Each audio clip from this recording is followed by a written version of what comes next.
moves through the death and decay of the void. He doesn't remember his name. Everything's a blur. He feels pain in his stomach, in his arms, in his veins. He needs to find one of those flowers.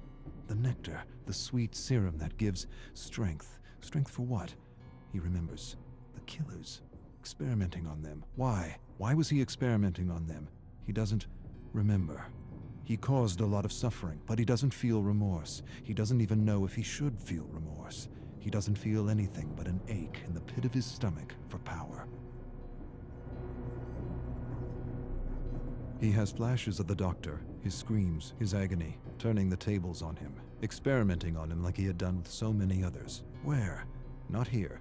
Somewhere else. Another world. All of these survivors, marooned from other worlds. How does he know this? He doesn't remember.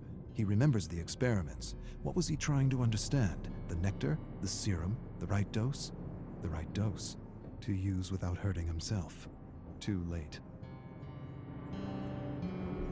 He feels the hunger. Not for food or drink, not for talk or fun. For a flower, a single flower, for serum.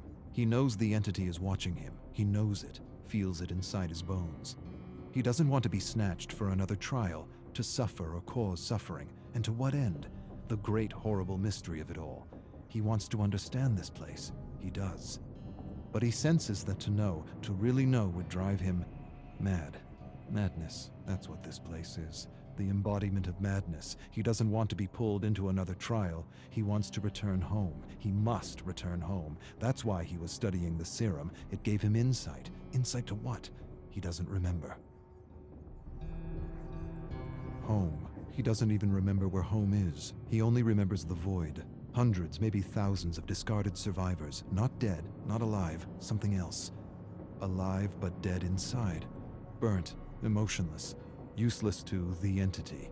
He remembers rising from the void, finding a flower. Had this flower been his salvation? Had the flower been his way out? He falls to his knees and shouts at the abyss, and the abyss answers with silence. The silence is so deafening it hurts. He buckles over, climbs to his knees. He needs serum. He's lost. He doesn't know where he is. He sees things like tentacles reaching out for him from the fog, and he knows they're not real. None of it is. He's losing his mind if he hasn't lost it already. His eyes play tricks on him. He sees giant, nameless creatures looming over him. Doesn't matter. They're not real. None of it is. His hunger confuses him, oppresses him. He'd do anything for that feeling again. Anything. Even return to the trials. He would. He'd rip survivors and killers apart, limb from limb, for that feeling again.